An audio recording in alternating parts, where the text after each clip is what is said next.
they run in transition. They can really make shots, so we're gonna have to be really solid on transition defense, and we're gonna expect their best effort. So it's gonna be a true test on the road, early test. LJ, a true road game at a Big East opponent, that's got to, just kind of help you guys in your development. For sure. It definitely helps us. We'll be battle tested earlier in the year. They have a real good environment. Our coach showed us a clip of how loud and rowdy the fans could be. So playing in that environment early will really help us down the road.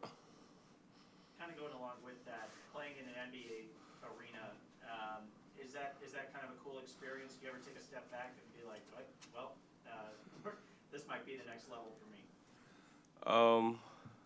I just found out it was an NBA arena yesterday. To me, honestly, a gym is a gym. 10 feet goal, so I just treat it like any other game, honestly. LJ, you put up 11 threes in that last game. This team, it seems like you guys kind of live and die by the three. At what point was that kind of established that was going to be a huge pivotal part of this offense? I think that was Keontae George put up 11 last game. well, not.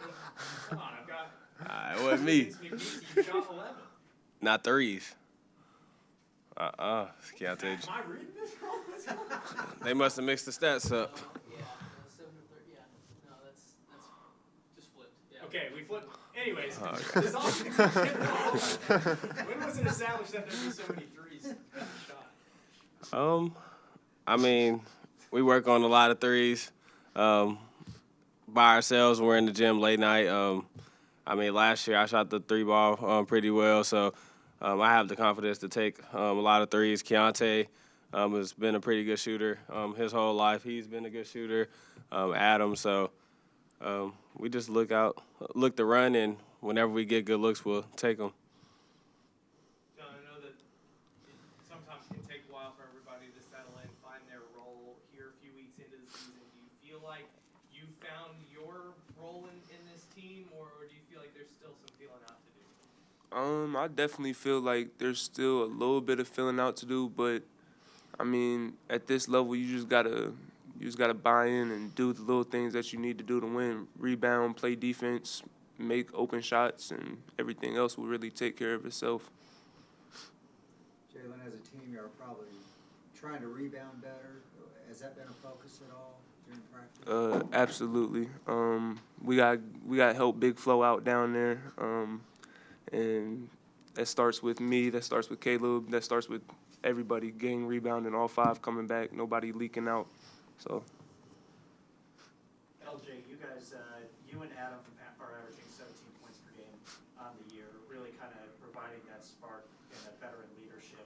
How big do you think that contribution is from both of you, and kind of showing the younger guys that that's what you got to do on a night-in, night-out basis? I'm not really going out there chasing points or anything.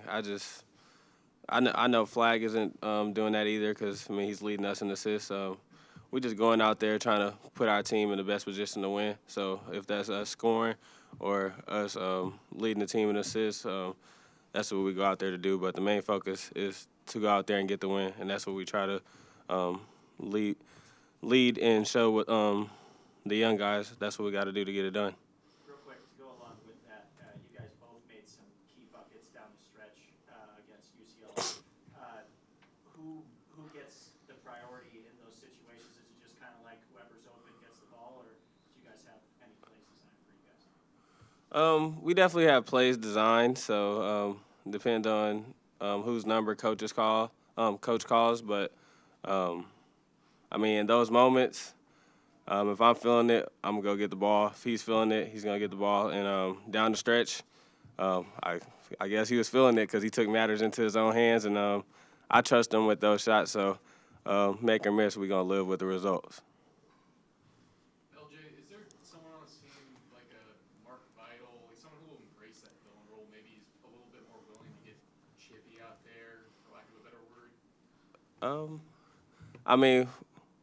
I feel like we have a couple players or a few that could embrace that role. We don't know who's gonna step into that role yet and fulfill it full time. But I mean, I feel like some players have showed flashes and showed the capability of being able to step into that. So it's just a matter of being consistent with that. Anything else? All right. Thanks. Thank you, guys. Thank you. Well, we finally get nice weather and we got to go up north. So anyway, Marquette, I know I had a friend said he had to spend, tickets were going for like $1,000 a pop. So I know it's a big game. I know they seat like 17,000, draw real well. It'll be a great road test for us. And Shaka is somebody that we know very well. He does a great job. Last year, we saw Marquette play North Carolina right before us. So it's a team similar to us. They shoot a lot of threes, about 30 a game. They play really fast. And it's a team that could be undefeated. Lost a close game to Mississippi State. And we're up 6-7 last 5 minutes at Purdue and ended up losing. So it's a very talented team, and it'll be a great test for us. Scott, just looking at their stats, they look very balanced. Mm-hmm. Does it have a lot of depth, or what's? Yeah, they play 4 guards and a center who's actually second in assists, 24 assists, to only 7 turnovers. So they really handle it well, and they like to space you. Like I said, shoot a lot of threes. It's an athletic team. They like to press. So a lot of similarities. Does it help you at all knowing Shaka's style from playing against him so much? Yeah, definitely. I think tendencies, things they've run in the past, how we've guarded it in the past, and that'll help him as well against us. At the same time, I know coaches always adjust what they do to their personnel, and they're pressing more now than they did at Texas.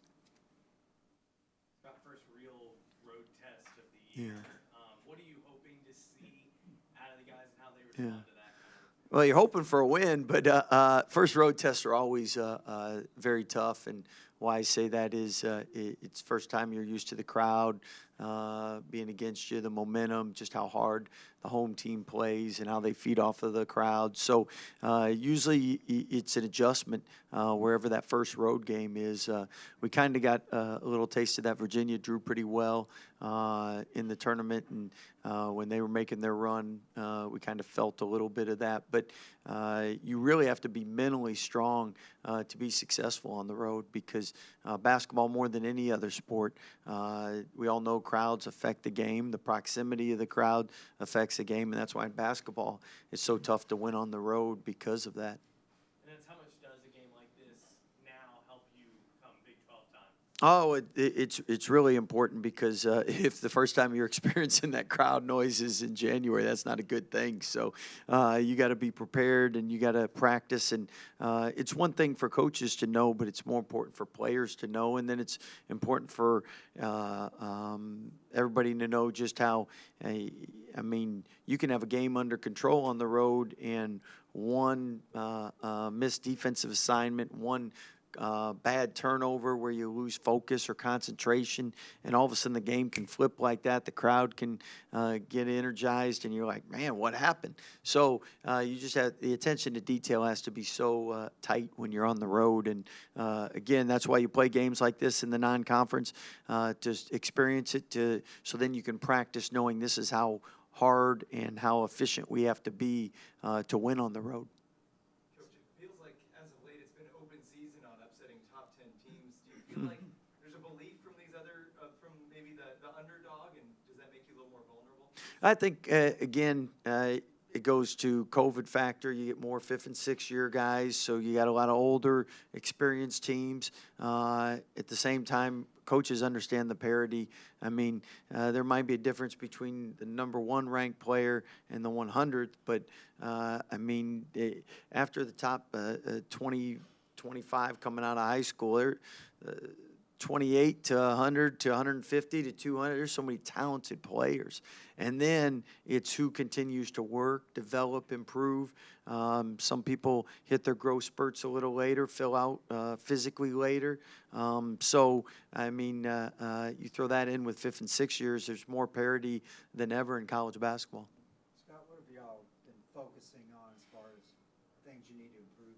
Well, I think, I mean, it's a race right now at the beginning of the year. You got to improve in every area because everybody's improving. And with us defensively trying to impact the ball a little bit more and do a little better job contesting shots. Like everybody, transition defense gets better throughout the year.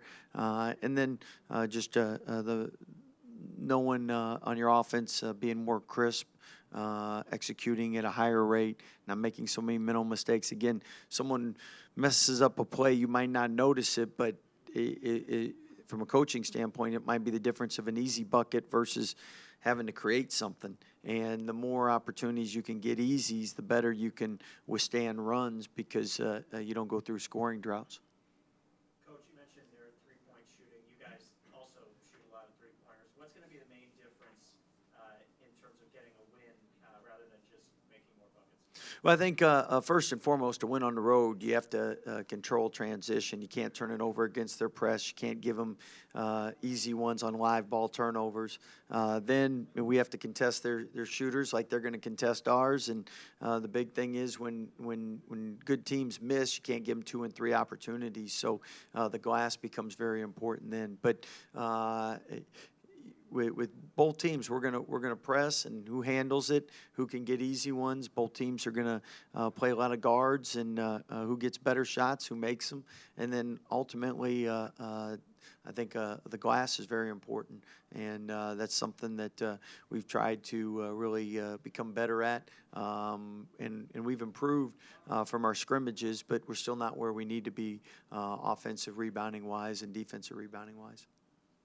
With all the new pieces coming in, I know it takes a little while to figure out rotations, minutes, all that kind of stuff. Do you feel like you're starting to get a grasp for who you have, or is there still a lot of feeling out right now? Well, I think you definitely each and every day think you have a better idea, but the reality is in conference you're playing a lot of one-possession games, so you find out a lot more about your team in 1- and 2-possession games than you do in 30-point wins. So this week will be big in us continuing to see who we are and what we need to be and how we can become better. Scott, did you expect Adam to do this much ball handling, be the lead assist guy? Yeah, we felt very comfortable and confident that he was going to be successful. But right now, I think 7 assists. He's a low turnover guy, but that number of assists is, I think you go back to Pierre Jackson days. So he has a lot of weapons around him. He's doing a great job distributing the ball. And at the same time, he's scoring at a very efficient rate. So very pleased with what he's done so far. Coach, I know the focus is on Marquette, but quick turnaround after that with Gonzaga. What have you seen from them this year and big upset from Texas? Yeah, I mean, like every team, they got new pieces. They're growing. They played 3 competitive games in the Phil Knight tournament, and they got to be feeling well with the last win that they had. But that's a team that is used to winning, finds ways to win. They lose at Texas, and they bounce back and beat Kentucky by 20. So why you love playing a team like that is you're going to get better. They're not going to beat themselves, and it's going to be a game where if you win, you've done a lot of things really well. So playing games like that, there's no loser, meaning net-wise. There's a quality win available and a chance for your team to improve and get better and play one of the nation's best programs. You look the last couple of years, us two are the only programs in the last 3 years to be ranked number 1. Us two are the only ones with top 10 draft picks in the last 2 years. And we both had our shares of wins in the last 3 years for sure. Do you expect them to harbor some resentment? I'm sure they'll be excited for that game. Coach, we've seen, real quick, LJ and Adam really kind of step up in those big moments, especially against UCLA in that game. How big is that for your team, just to have 2 veteran leaders like that in those games? Extremely critical, especially early in the season. Teams that have experience, have veterans, tend to do better throughout the whole year, but especially early. Appreciate it. Sorry you guys had to wait.